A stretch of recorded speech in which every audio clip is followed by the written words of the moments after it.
you guys know that I'm a speech therapist. Just to give me an idea, I know that Janice is an OT. Other disciplines that we have here today? Just to, mostly nurses, PT? I didn't hear. Speech. All right, hopefully, yeah. Well, thank you for having me today. And please forgive me if I am a little frazzled. I was telling Sherry on the way out here, my low pressure light came on in my car on the tire. I thought, oh, no big deal. And I'm out in front of Village Point, and this guy's rolling down his window, pointing at my tire. And I'm like, I got to make it. I got to go. I got to go.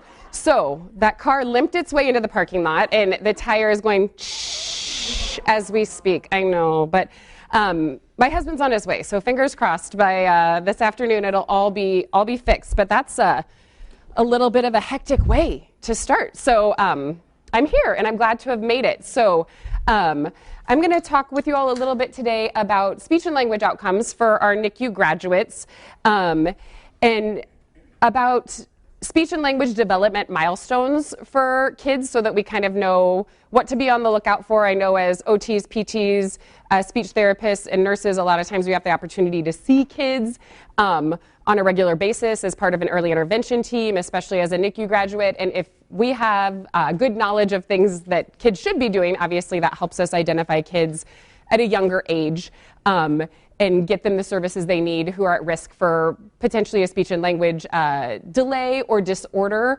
A lot of the things that we're going to talk about for speech and language actually occur before kids even start talking. There's so many things we can look at and assess before we're even expecting speech that can give us clues as to how their speech is going to develop and progress. So we're going to be talking about gesture development and also actions that kids should be doing with objects, and where we can refer if there's concerns and services that are available for kids. I'm super informal presenter, so if questions come up as I'm talking, raise your hand, shout out. Don't feel like you need to wait to ask questions. Sherry said I am a speech-language pathologist at Monroe-Meyer. Just a little bit about me. I have been working at Monroe-Meyer for about the past 13 years, and before that I had the opportunity to work for the Omaha Public Schools as a speech-language pathologist and also as a kindergarten teacher. In my time working, I have run across several NICU graduates, and as you guys know, there's a range of abilities and challenges for kids depending on lots of different factors. In general, we know that the risk for neurodevelopmental impairments increase with gestational age less than 30 weeks.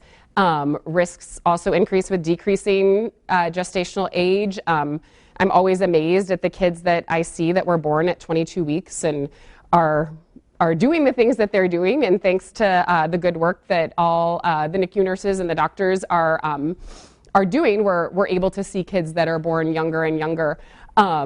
We also know that the risk for speech and language difficulties increases with the presence of any congenital anomalies. So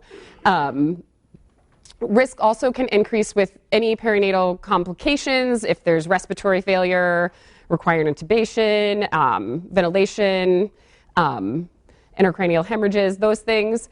And we also know that the rate of extremely low birth weight survivors with any neurodevelopmental impairment is high, and it typically decreases with that increased gestational age. We do have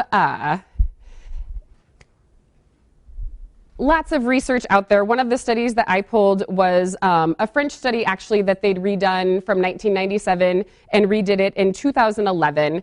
And this study did look at neurodevelopmental outcomes for 2-year-olds, preterm children born between 22 and 34 weeks gestation.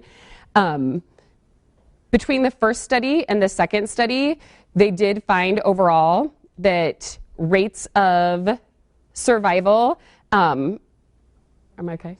Okay. Wow, she knows that I need help. That's so great. Is it that obvious? Wow. Oh, thank you. That our rates of survival and survival without moderate neuromotor or sensory disabilities has increased over the past 2 decades, but these kids still remain at high risk for developmental delays. So you can see with preterms between 22 and 32 weeks gestation, 30% of those kids between 24 and 28 weeks, 30%, 40% actually. Look at me. You guys can help me, right? No. Okay, so between 22 and 32 weeks, 40% of those kids need special healthcare needs, whether that's speech therapy, OT, psychology, PT, and then 30% between 29 and 32 weeks also need those services at 2 years of age. We do see improved neurodevelopmental outcomes with increasing gestational age. So on the Ages and Stages questionnaire, 50.2% of infants born at 24 to 26 weeks gestation were delayed, and 40.7% at 27 to 31, and 36.2% at 32 to 34 weeks. So we do still see high needs for intervention and high rates of delay with kids that are born early. In terms of our developmental milestones, there's obviously a very wide range of normal, typical speech and language development. Anyone that has kids and has more than one child has seen that in their own kids. So that range is wide. And all kids do develop at different rates due to lots of different factors.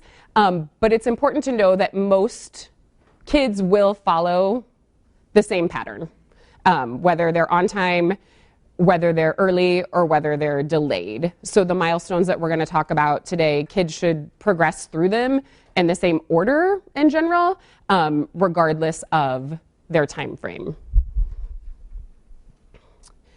When we talk about speech and language, we're going to be looking at both expressive language development and receptive language development. I think expressive language is what we in general think about talking, but expressive skills also include nonverbal means to communicate, including body language, smiling, crying, vocalizations that are happy, that are unhappy, gestures, and that gesture development is crucial, and we're going to go over 16 specific gestures that kids should have by the time they're 16 months old. So those things like pointing, nodding your head, shrugging your shoulders, lifting your arms up. And so all of that happens before we're verbal, and then our literacy skills, our written language is also under that expressive language umbrella. And then receptive language is the other part of language development, and that covers anything that a person understands. In general, our receptive language and our understanding is typically more advanced or greater than our expressive language. We're never going to use a word before we have an understanding of it. My favorite example of that is no one's going to say the word Okoboji if they don't know that's a lake in Iowa. They're just not ever going to use that word. So typically we understand more than we are able to express. And for really young kids, oftentimes our receptive language skills, they're a good prognostic indicator for how our expressive skills will develop. So when we're looking at kind of that late talker, chances are better that they're going to be a late talker if their receptive skills are within the average range. If their receptive skills are delayed, we have more concern that this may be more than just they need a little push to get started.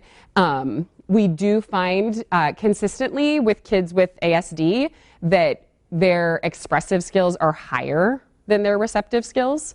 I would say pretty much everyone I test, that's the case. And I thought I was really onto something. I was like, oh, oh my gosh, I'm noticing this pattern. Can you believe this? And then I'm reading my testing manual, as you know, we all dig into and read all of the validity and reliability and all of that.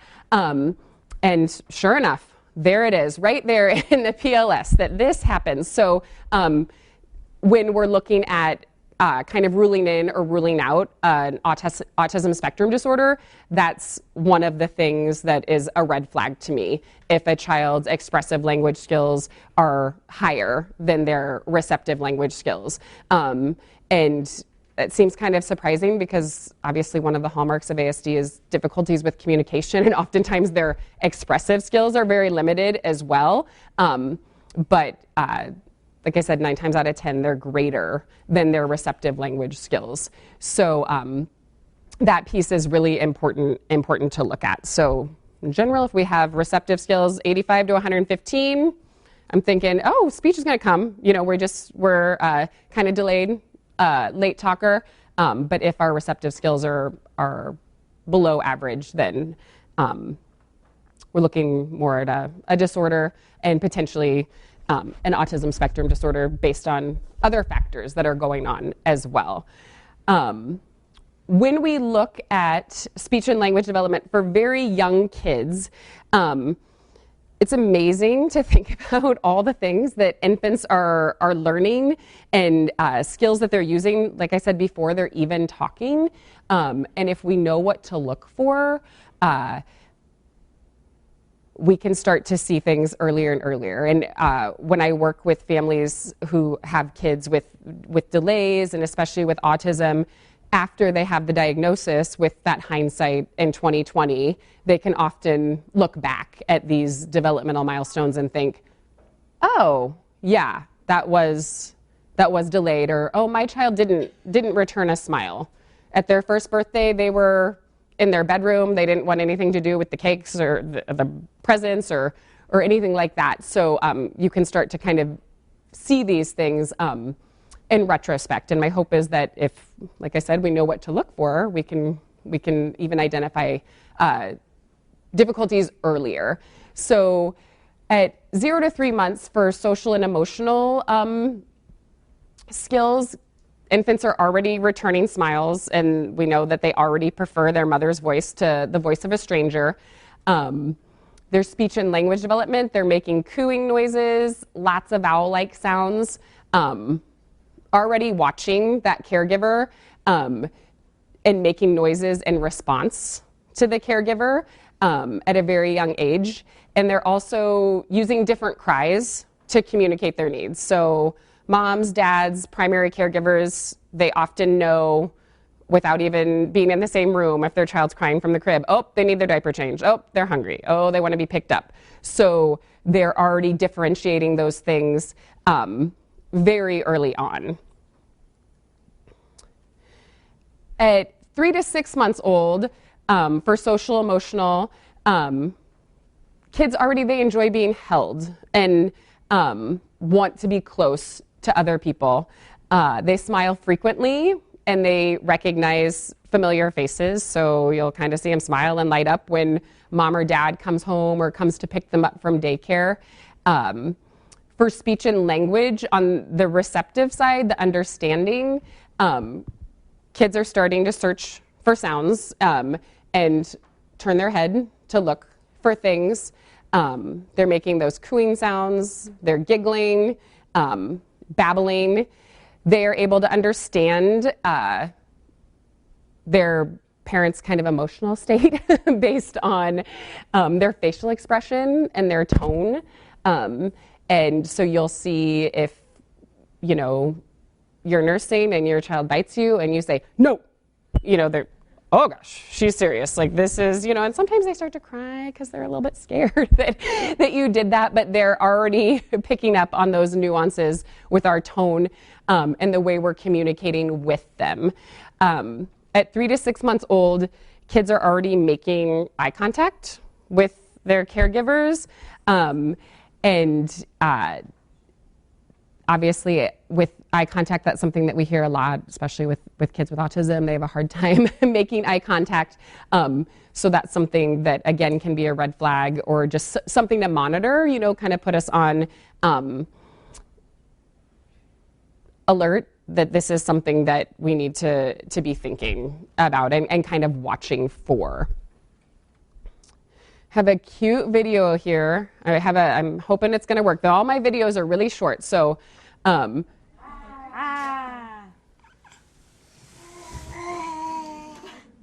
right. So mom said the sound, baby said the sound.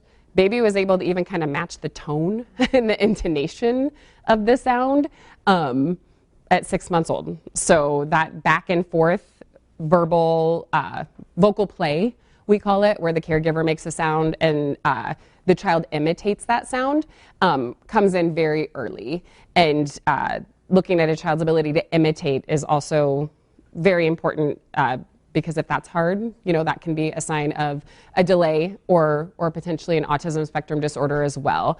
And I know you guys had a speaker talk all about autism this morning. As a speech language pathologist, I find that I'm often the first stop for families. And oftentimes families, their child's not talking, so they get referred to speech. And an autism spectrum disorder is nowhere on their radar. No one's talked with them about it. And so oftentimes as they come to me, I'm looking at skills outside of speech as well to get kids plugged in and referred on to either rule in or rule out an autism spectrum disorder. I don't know of the therapists who are here how many do early intervention and see kids in their home before they roll over to school or maybe before they're referred on to additional evaluations. But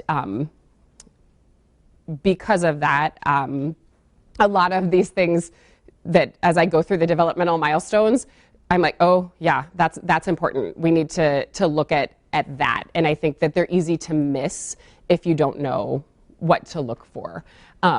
So that ability to imitate, I wouldn't think, oh, my child's 6 months old. Like, yeah, they're not imitating. They don't have a lot of fine motor, gross motor skills yet. But you can see from that video, they are already imitating speech. So those imitation skills are coming in at very early age. We also have another little video here of a 6-month-old who's putting vowel sounds together. I like to think that they're twins. I don't know if they are, but they're sitting next to each other. And so you can see that at that age, at 6 to 9 months old, again, kids are looking for familiar people in their environment, and they're also starting to babble and string those sounds together. Sometimes the sounds that we hear are reduplicated sounds, like wah-wah for water or ba-ba for bottle, that we assign that meaning to. Other times, kids will start to use variegated babbling, where they combine ba-da-wah, ba-da-wah, and their intonation goes up and down as if they are telling us something, and it's just us that can't figure it out. Like, it's not my problem, it's yours. So very early, they are starting to babble and make those sounds already. Here's a little 6 to 9 month old.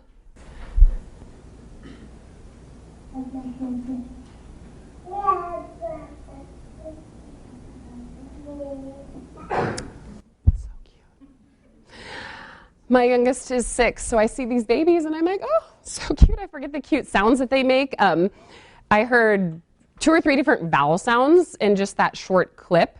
And so you can see that the variety of sounds that kids are making is starting to increase with their jargoning. By 9 to 12 months, as I mentioned, kids are yada yada blah blah blah blah. You know, they're jabbering at you like, I'm telling you, this is it, and it sounds like real speech. Sometimes within their jargon, we'll hear a real word like ba, baba. Often is a sign to mean bottle, right? Early on, obviously, kids just are kind of playing with sounds and they say mama, and we're like, oh, mama, that's me, mama, mama, and we really amp up our animation and get excited, and then they're, oh, she really liked that. I'm going to do it again. That was reinforcing. And so we start to assign meaning to sounds that we hear in their jargon, and that helps them learn, I should do that one again. That was great. And if every time I say baba, I get food, well, that's reinforcing, so I'm going to do that. So we will start to hear more real words or word approximations that we are assigning meaning to. Kids will start to verbally initiate social interactions, so they'll vocalize to get their mom's attention. If mom's across the room, they might make a vowel sound. They might say mama, if that's one that we've reinforced. And it's also really fun when they start imitating those non-speech sounds like the raspberries and the lip smacking and, blowing kisses. So again, 9 to 12 months, we're already able to imitate those things. So here's a little 12-month-old who is starting to make some sounds here. With Good morning.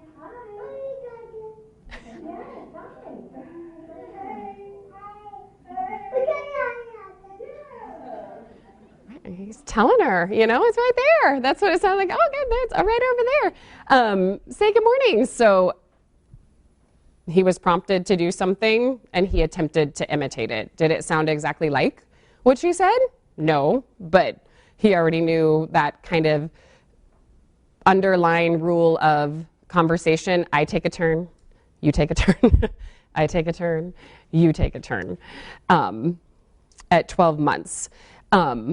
Between 12 and 24 months, it's crazy how much kids learn and how many things they start to say. Very quickly, kids progress from using single meaningful words to starting to put words together. In general, we need about 50 words before we can start combining words together. So if a child has a less than 10 word vocabulary, I'm not going to expect that they're going to say, up mama, because they just don't have a really wide variety of words yet. With our expressive language acquisition, we see kids typically learn nouns first. They learn to label things, learn the names of objects.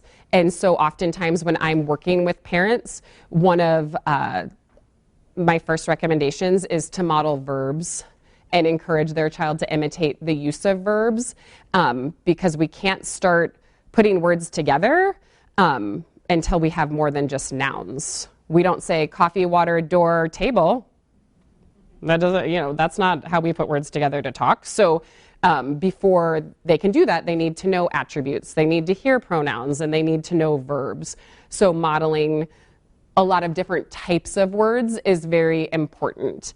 And at this age, it's easy for kids to imitate new words. I say something, they try it, and oftentimes with typical language development, kids can hear a word one time embedded in context, and they can use it.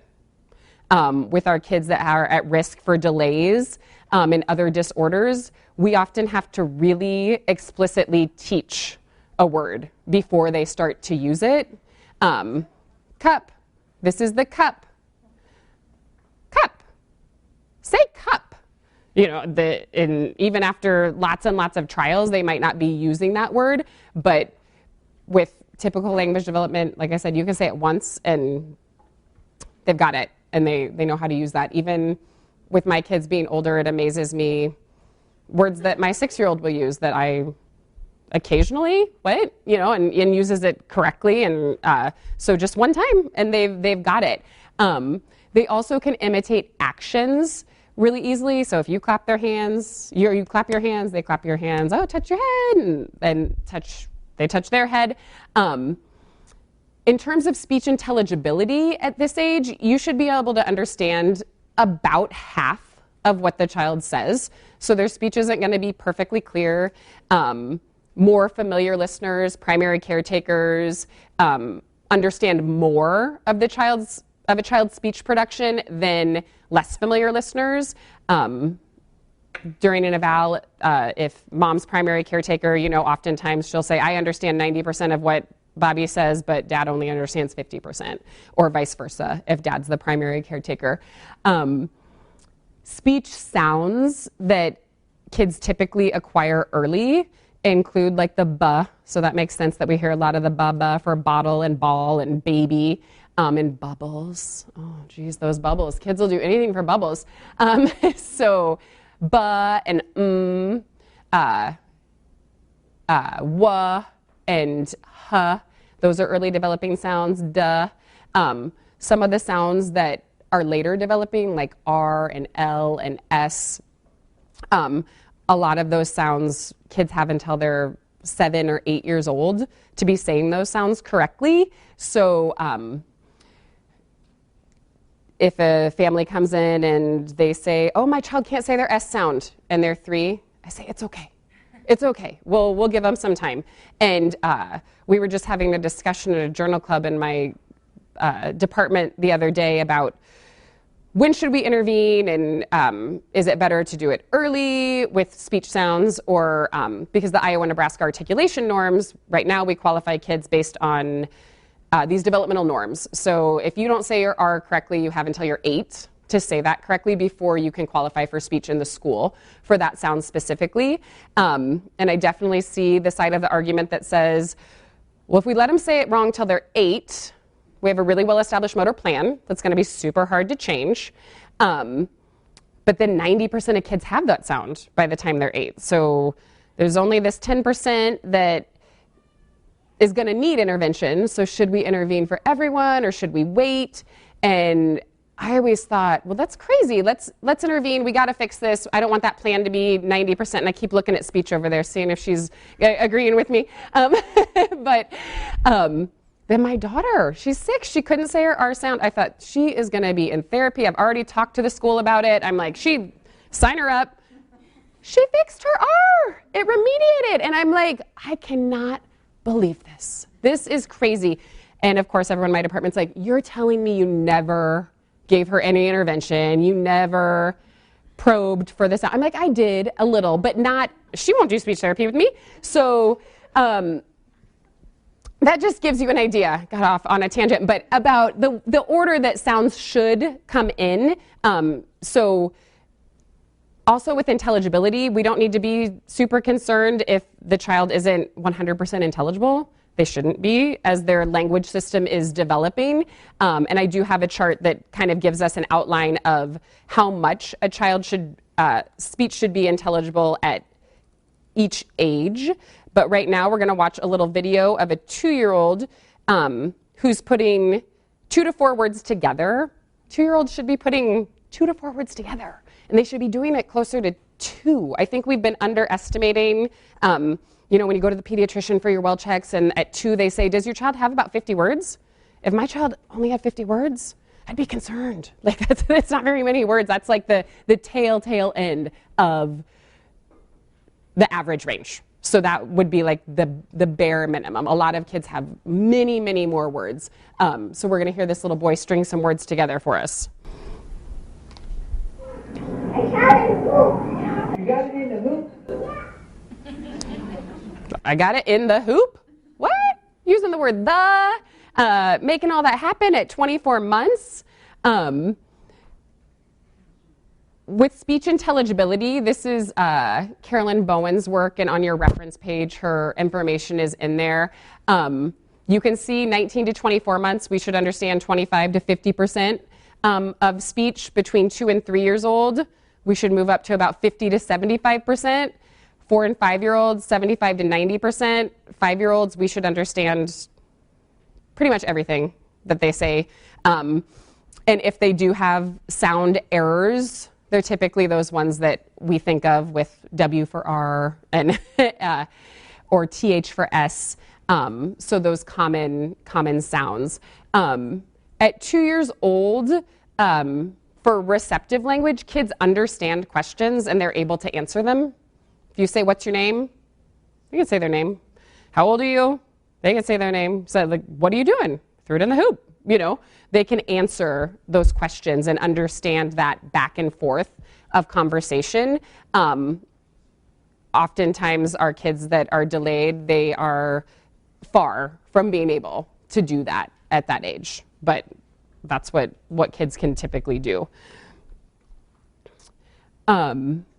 Gesture development, as I mentioned earlier, is super important to have a good foundation of gestures that kids should be using, because it will help you identify potential delays a lot earlier, and identifying language difficulties as soon as possible is best for the child.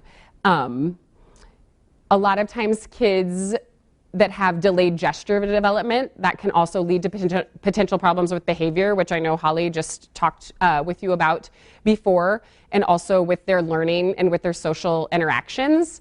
We know that by the age of 3, most of our major brain circuits are mature. So it's already there, and children should be using at least 2 new gestures every month between 9 and 16 months.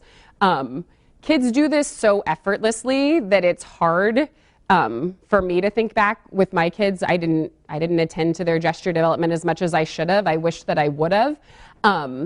But when we know that kids are at an increased risk, like our NICU graduates, for delays, I think that if we can give the parents the information, they're already a little bit on higher alert looking for things, that can help them be much more aware of these nonverbal gestures that kids should be using early on. The First Words Project is a really great project. I encourage you to go to their website. It is a longitudinal research investigation that was out of the Florida State Autism Institute. Amy Weatherby is the primary investigator for this study, who's a speech therapist. But they were able to go through and break down gesture development between 9 and 16 months. And they also are responsible for the actions with objects that we're going to talk about a little bit later. Their website has video clips to share with families. They have really nice lookbooks that you can print off, or digitally you can share with families, where it breaks down each gesture and gives examples of kids using them.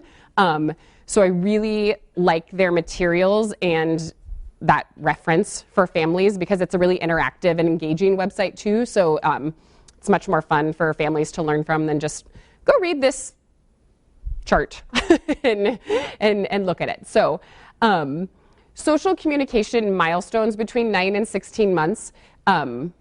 Eye gaze, we all know, so important. Kids are using that triangulated gaze, looking between the coffee, the person, back to the coffee, to let you know, like, hey, I like coffee.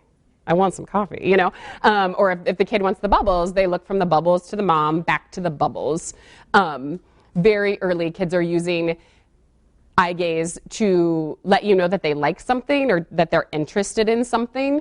And they're also using facial expressions and vocalizations to share their emotions, whether they're happy or unhappy. The eye gaze to communicate and share that attention is really important. It's a big red flag for me for a speech and language disorder, and especially an autism spectrum disorder, if a child is directing all their communication towards objects without ever referencing a person. And I see it quite frequently, where I want the coffee, I want the coffee, I like coffee, I want the coffee. Coffee's good. Like, they might throw lots of different phrases or words at it to try to get it, but that idea of, oh, I need to look at that person because they're the person with the ball. It's not the ball that's going to magically come to me. I need to reference that person. That eye gaze shift is really, really hard, and a big red flag for a potential speech and language disorder, delay, or an autism spectrum disorder. Between 9 and 16 months, kids are going to be communicating at an increasing rate with gestures. They're also going to be using a lot of sounds, that babbling, jargoning at you with things that sound like speech or sound like sentences but aren't intelligible yet. And we will start to hear those few words. And like I said earlier, kids learn the power of those words because of our reaction to them. They're babbling away and they hear mama and we are hot on it. We're like, yes, yes. And so by us assigning meaning to that gesture or to that word when they reach for something, we interpret that as, oh, you want that? They're more likely to do it again because they got that object. They reach their arms up. We interpret that as, oh, you want me to pick you up? They're going to do it again because they want to get up. So as we consistently respond to gestures and give them meaning, kids are more likely to do them, and that's going to lead to them using them again and again. And understanding meaning of spoken words between 9 to 16 months, again, that should be much higher than the words that kids are using. So they're learning what things are before they're ever going to say that word. So with our gesture development, if social communication milestones aren't solidly in place, it is likely that there'll be a delay in learning to talk. So those delays in social communication milestones may indicate a risk for developmental delays, including autism. So we do want to make sure that this gesture development is solidly in place before we're ever even expecting a child to talk. There are lots of things that we can look at to know if they're going to be at higher risk for a developmental delay. All right. So at 9 months old, kids are already giving you things. If you hold your hand out, they'll give it to you. They're already shaking their head and starting to turn their head away when they don't want something. We see that all the time with feeding, right? Like, oh, I don't want those peas. Ugh, yeah, that's gross. It's always the vegetables that they're turning away for. So we have those developments by 9 months. At 10 months, we see kids starting to reach for things that they want. So, we can quickly assess that by holding out an object to see if they reach for it, or holding out two objects to see if they'll reach for one over the other. And then that raising arms to be picked up. Pick me up, take me with you. It comes in at about 10 months. At 11 months of age, kids are showing you things by holding it up for you to look at. They want others to notice what they're interested in, so they might vocalize again to get your attention, like, hey, look, there's a cat over there, check that out. Like, that's super cool. And they're starting to wave. Another one of my first questions, does your child wave? Does your child point? Those are two of my first questions. And at 11 months already, kids are super motivated by that social experience. 12-month-olds are starting to use an open hand point where they'll, oh, there's a clock over there, or reach like this if there's an airplane in the sky to get someone's attention. And they're also starting to tap either on an item or on a person to get their attention. So that initiation with that gesture already at 12 months is coming in. 13 months, those imitation skills kind of explode. We clap, they clap. We start doing those fun blowing kisses and those raspberry sounds like we talked about earlier. At 14 months, that index point is already in place in typical development. So with our understanding being higher than our expressive language skills, if we're looking at one of those 100 first word books and I say, where's the ball? Kids will point. Oh, show me the zebra. They'll point to that at 14 months of age. 15 months, we get the head nod for yes, and we start to get some of those fun, stop, that's, wait, hand out for us to stop doing what we're doing, and a thumbs up if we like things. And by 16 months of age, other symbolic gestures like, peace, and high five, of course. kids are starting to do all of those things by 16 months of age. Having these 16 gestures is crucial. Having at least 16 gestures by the time we're 16 months old is crucial. That is going to give kids that launching pad that they need to go from just using a few words to having that huge language explosion between 18 to 21 months. Kids are learning new words every day. And like I said, with our kids with delays, we have to really work to teach a single word. But with kids that aren't delayed, they just pick those words up effortlessly without us ever teaching them.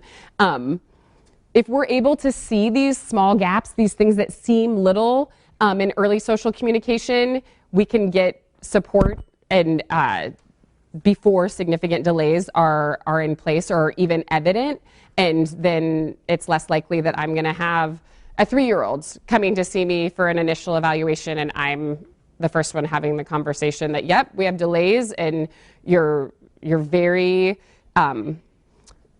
right to be concerned, and this is an appropriate evaluation, and these are some reasons why I think we might be having these delays. So we do want to be aware of those gestures. 16 actions with objects. I just, actually the First Words Project just added this information not that long ago, and I was really excited to see this because, again, it helps us, if we have this knowledge in our tool belt, it helps us identify potential problems much earlier. So kids being able to know what to do with objects and how to use them appropriately, that helps them learn how to talk. Kids should be learning, again, 2 new actions with objects between 9 and 16 months. They should be doing lots of different things. And again, it's crucial by 16 months that they should have at least 16 different actions that they're doing with objects. So very early on, 6 to 8 months, kids are able to reach and take an object. They're also able to hold and examine objects, their little rattles and all of those things. At 9 months, we start to see kids mouthing objects, banging objects, dropping objects, that super fun game of, I'm going to drop this off my high chair, see if mom gets it, I'm going to do it again, I'm going to do it again. They're doing that at 9 months. And mouthing objects to explore things, dropping objects by chance, and then when we react, they do it again on purpose because they thought, oh, that was fun. Mom and dad like that, so I'm going to do it again. At 10 months, kids are starting to take things off.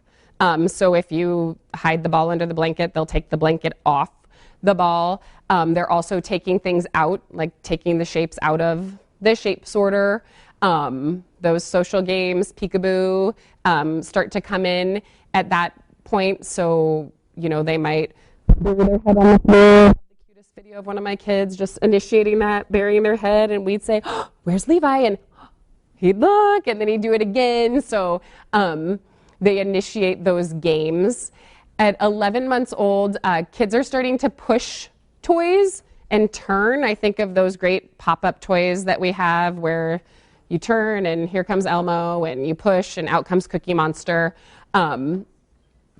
They're also starting to knock down blocks and push cars, turn pages in a book, and turning things upside down, dumping and pouring with their toys. At 12 months old, oh, this was always my favorite, when your baby would pat you on the shoulder when you gave them a hug and pat, pat, pat. And they're starting to put things in. They might be patting themselves like with a towel after bath time. They're learning how to functionally do actions with objects. So if you put the clothes in the basket, they're going to put the clothes in the basket. Or they start to do those early puzzles with the knobs and the large pieces. They put their sippy cup in their mouth or their spoon in their bowl to start to scoop. At 13 months, we already start to see some pretend play come in with feeding others, opening and closing toys. At 14 months, Kids start to move things back and forth and up and down. So again, functionally, maybe pretending to brush their hair or brush their teeth. And at 15 months, they start to pour things, which is always fun, especially when it's water outside of the bathtub. It's more fun when it's in the bathtub. But I just find kids like to play with water everywhere, so that can be messy sometimes. But pretending to wash things, like if we're playing with the baby, we pretend to give them a bath and wash them off and dry them. 15 months old are starting to use combinatorial play, where they put two objects together. I hope that everyone knows about the Spin Again toy from Fat Brain. I don't work for them. I'm not getting a kickback or anything, but this is one of my favorite combinatorial play toys, where it's like a shapes ring stacker, but the pole is twisted, so you put the wheel on and it spins all the way down. Great fun. So kids are learning to use those kinds of objects together, or use a car with a block to knock the blocks over. At 16 months old, actions that kids are using include stacking. Some of these fine motor things start to come into play really nicely at that age in terms of scribbling and drawing as well. So we can look at, long before we're expecting your child to use lots of different words, we can look at their gesture development and how they're using objects to give us an idea if there are red flags or concerns for a developmental delay in speech and language. If there is a concern, I'm sure you guys are all very well versed, and obviously we're going to recommend we talk to our pediatrician. A lot of our NICU graduates are obviously being followed up through the TIPS clinic and have regular appointments with that primary care physician. Pediatricians are able to recommend speech and language evaluations. I think pretty much all of the preemies that I've worked with are hooked up with their schools. I think, do nurses, do you guys hook them up like before they even leave the NICU? I feel like, yeah, then the schools are already on board. So school's obviously great because it's free for families, and kids get started on that individual family service plan right away, and then have the birth to 3 in-home services before they roll over to preschool and then eventually into school age. For NICU Yep. or TIPS clinic, Yeah. level 3 TIPS is an automatic referral. Okay. Otherwise they're screened in the clinic. Okay, so when they go back to okay, perfect. We also have outpatient service providers, and like Monroe Meyer, we provide those services there. So it could be at a private practice, at a hospital, a university clinic. Typically insurance is billed for that. I am able to work in the Right Care Clinic at Monroe Meyer, so the services that I provide are at no cost to families for some of my programming. Especially with this population, I do a lot of parent training programs that are 12 weeks in length. So we have the Hannon It Takes Two to Talk program that I'm certified in, where it's a 12-week program for families of kids with language delays or potential language delays that I'm able to provide at no cost to families. It can be completed in a group setting or in individual therapy. I also do a parent training program called Project Impact, which is geared specifically towards teaching parents to be better communication partners for kids with autism spectrum disorders.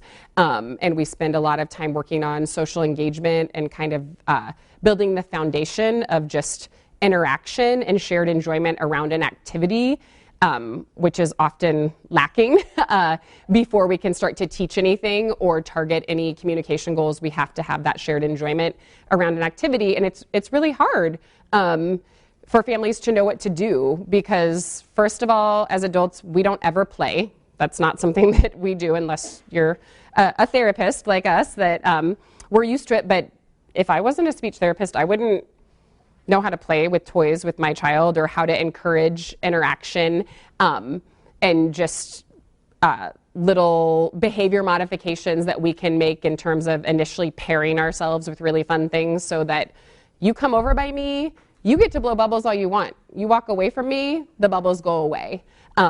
Teaching families to use some of those strategies to build motivation and engagement around an activity. So those parent training programs, I think, are really helpful, because it helps parents get some tools in their tool belt to help set up situations that are going to encourage their child to communicate more and provide opportunities for them to communicate. And they know what to expect and how to prompt those things. And so I think that parent training is a very important piece. And if you guys ever have anyone that you want to refer and think that's appropriate for, I think that's a nice resource for you guys to know that's out there in the community, because a lot of people don't know that our clinic exists or that we provide those type of services. And often parent training isn't covered by insurance, but I've been running parent training programs for the last 3 years, and I think just that ripple effect that you have, you get the biggest bang for your buck with taking the strategies that you're using and handing those over to parents so they can practice all week with their child, as opposed to just, oh, you dropped them off to me for 30 minutes and you go to the observation room, or go grab a cup of coffee or something and then come back, and then I turn your child back over to you. I think that it's been really powerful, and I've gotten a lot of great feedback from parents just saying, finally, like I know what to do, because every parent that I work with and every parent out there wants to help their child and wants to know how to have a connection with them and build that communication. So those types of services, I think, are really important. So any questions about our speech and language development? Yeah. 16 months a milestone? Like, why is it 16 instead of like 18?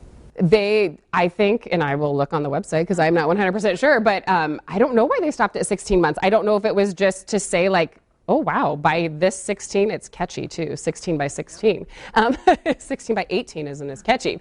But I'm not sure of the significance of 16 months or why they stopped right at that point, but I do think that it's good to know that by that age, because I do think we often think 12 months, 18 months, 24 months, so if they don't have those gestures by 18 months for sure, then we know that there's a delay. I think, and Sandy, correct Yeah. me if I'm wrong, but the 16-month tips to visit, Yeah. I think, is to really assess language skills, because it's right in the middle of that kind of language explosion. Does that sound right?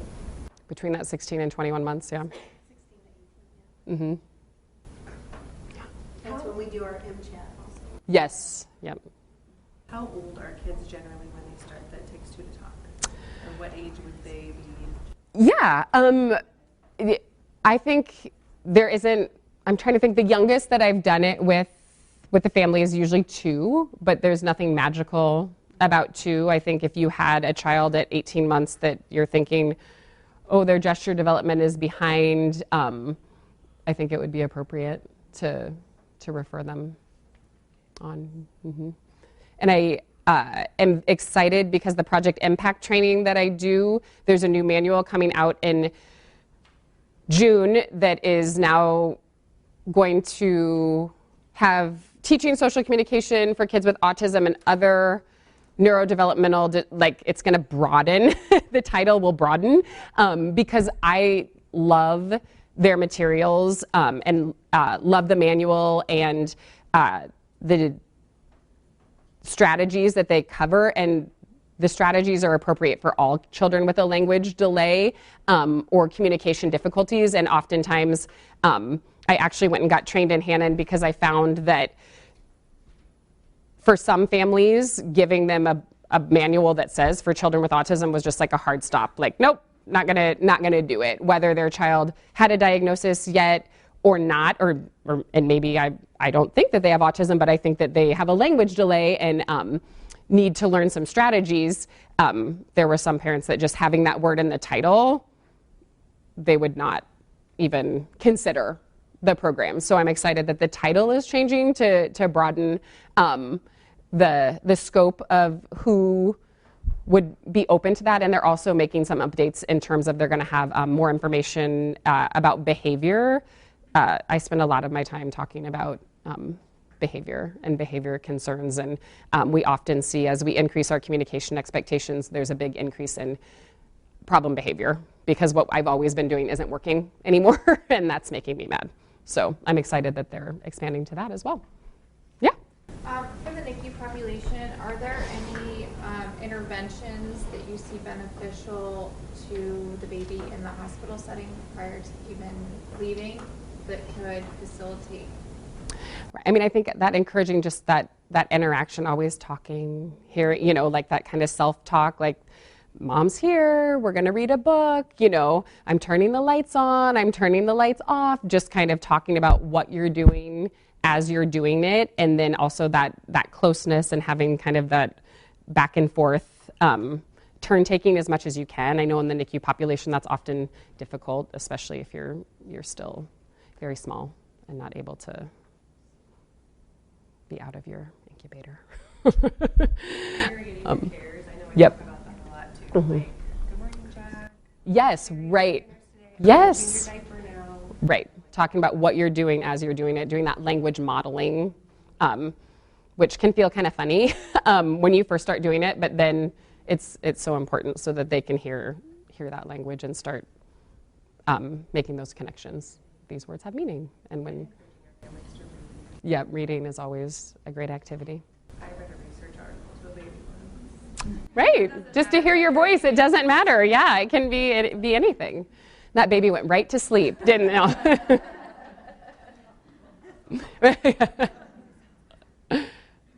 Any other questions? All right. I certainly appreciate your time. You have my contact information, so if at any time I can be of any assistance or answer any questions, please don't hesitate to reach out. Thank you.